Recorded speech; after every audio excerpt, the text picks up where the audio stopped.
Congrats, guys! At hindi lang yun, guys. Dahil nag-email din sa akin yung GMA News dahil gusto nilang i-feature yung video natin sa page nila. And syempre, i-credit pa rin sa amin ni Brandon yung article and video.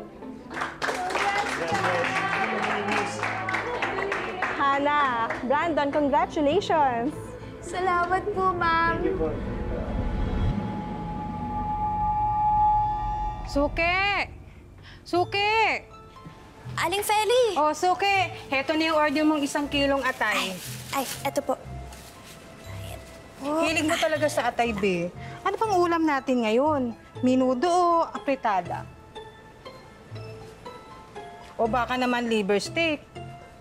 O siya, mauna na ako. Salamat, ha? Sige po, salamat Sige. din po.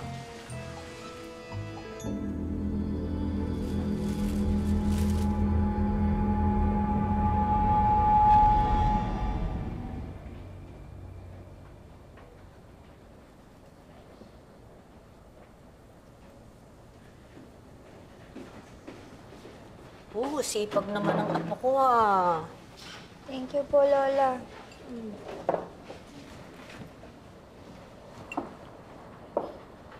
Mahirap pa yung homework mo? Bakit naman mukha kang nakabusang mo? Hindi naman po, Lola. Madali naman po. Pagod. Pagod lang.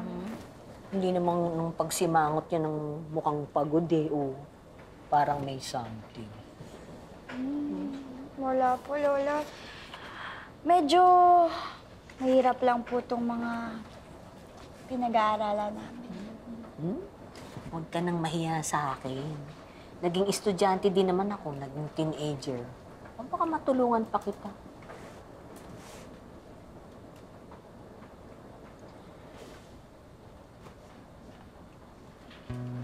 Okay. Lola, mas okay po ba na unahin yung pag-aaral kesa sa mga crush-crush na yan?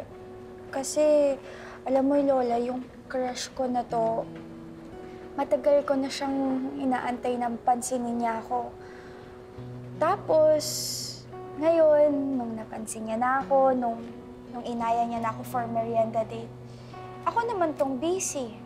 Busy sa school, busy sa mga test ko, sa mga projects. Wala, Lola. Nakakalungkot lang.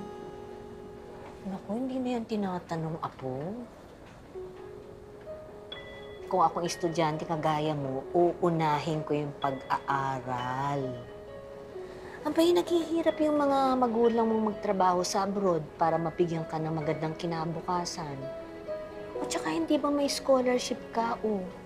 Sayang naman kung hindi mo paglalaanan ng panahon yung pag-aaral mo. Kung ako yung may masipag na magulang na kagaya mo, ito ang magiging paraan para masuklian ko yung paghihirap nila para sa kinabukasan mo. Tsaka yung mga crush-crush na yan, yung mga puppy-puppy love na yan. Marami pa yan, nakakapaghintayan. Sayang yung scholarship mo. Oportunidad yun. Opo, Lola. Thank you po. Basta ikaw, apo. Oh, Lola! Ay, nahilo Ayos lang. lang po ba kayo? Hilo lang ka ng kaunti, nabigla lang ako sa pagtingin. Amin na po, alalayan na po na ko kayo at baka mamaya mas lalo po pong tumaas ang BP nyo. Sumusobra na talaga yung Hana na yan. Gusto niya ipamukha sa buong mundo na ang mga manananggal ang kontrabida. Gusto niya maging bida-bida. Ipapa-experience ko sa kanya kung paano maging bida. At kung paano maging manananggal. Eh, paano? Pakakainin ko siya ng atay para it's atay na kami. Hi, sis. Di ba nga hindi effective yung atay ng hayop? Ang effective yung atay ng tao para tuluyan siya maging manananggal. Oo nga, no? Sabi ko naman sa'yo eh, wala akong alam sa mga ganyan. Because I'm a Gen Z manananggal. Tsaka, never akong pumatay at kumain ng tao. Okay na sa akin yung mga atay ng hayop. What if ipahid mo sa kanya yung langis ng manananggal para mas maging smooth yung paglipad at paggalaw niya?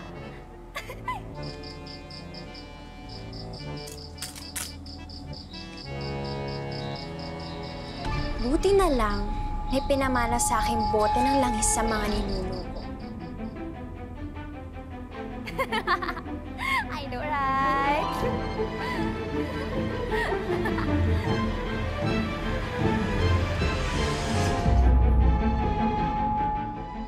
Tama ang lola mo, Bes.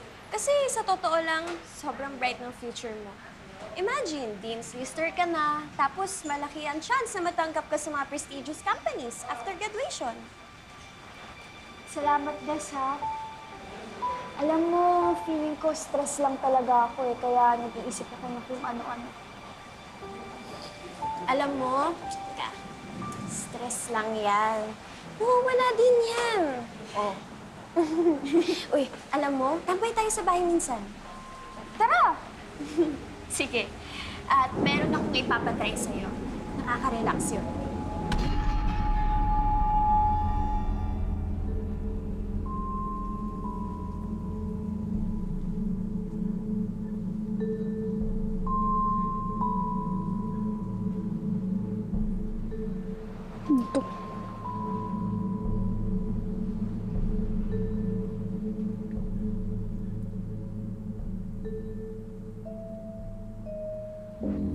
Tihap, tihap, liu-ar.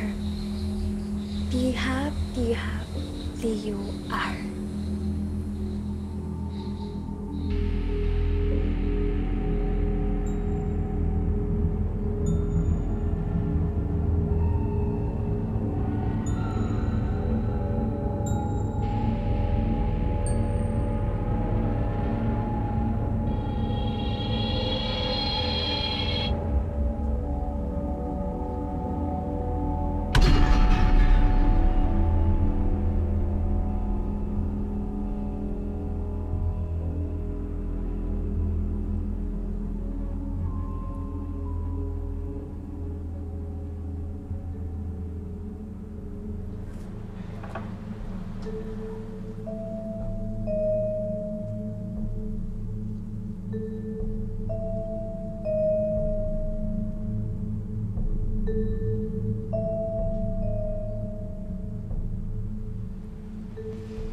Uy, Bes.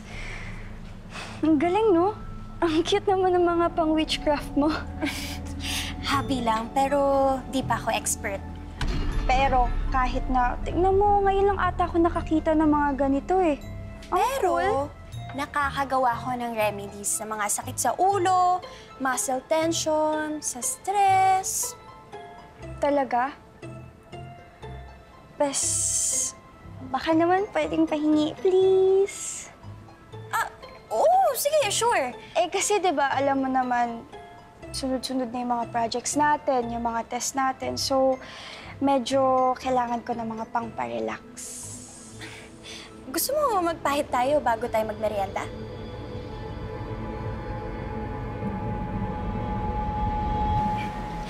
Ito. Ito ang therapeutic oil na magtatanggal ng stress mo. Pangpawala pa talaga yan ng stress. Halika, dali. Halika, dali. Halika. Ito. Sure ka ba, Bes? Talaga, nakaka-relax yan, ha? Yan. Relax and enjoy the soothing effect nitong therapeutic oil. Yan. Oh, dito akit natin sa braso. Yan. Yan. Alam mo, magaling din to sa kabag. Talaga? Alam mo nga, Bes, lately nga sumasakit yung tiyan ko eh. Feeling ko lagi akong kinakabag. Feeling ko dahil sa stress, alam mo na, dahil papalapit na yung mga exams natin. Ay, eto, effective to. Sige nga. Natin. Ay, teka lang, Bes, ha?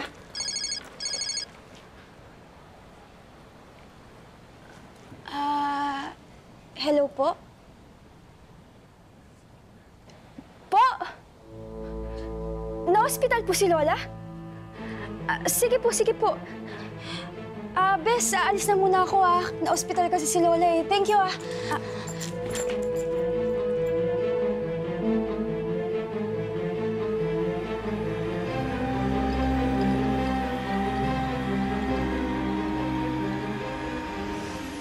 Oh, Lola. Uminom na po ba kayo ng gamot niyo? Naman? Kaya lang nalimutan ko yata uminom kanina. Ay, naku, Lola. O sige, ganito na lang po. Kahit nasa school ako, i-check ko pa rin po kayo kung nakainom na po kayo ng gamot nyo para po hindi po kayo nakakamiss ng dose. Okay? Pasensya ka na ha.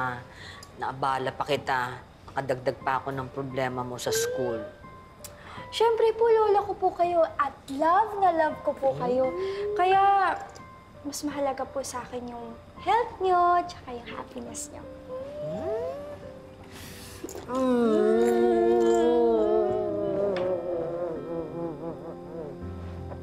Love you. Love you.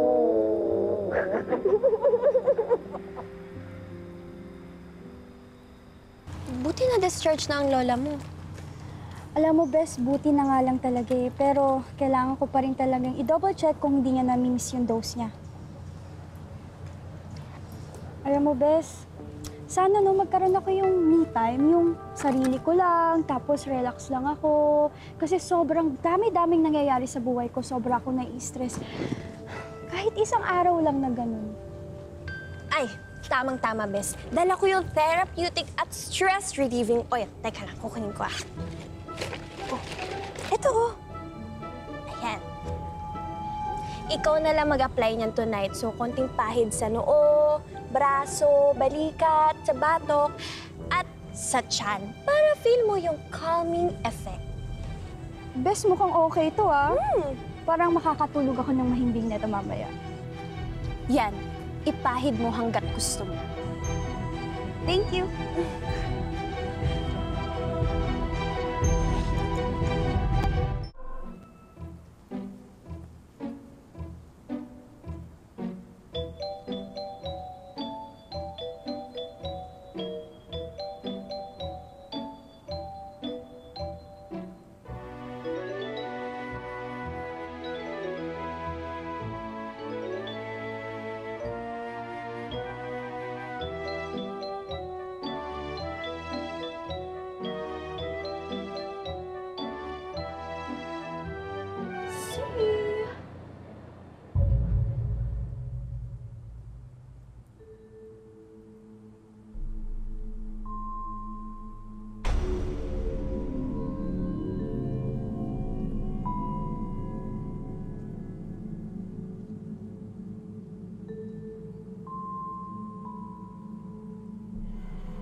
Hindi po kaya dahil dun sa report ko, Lola?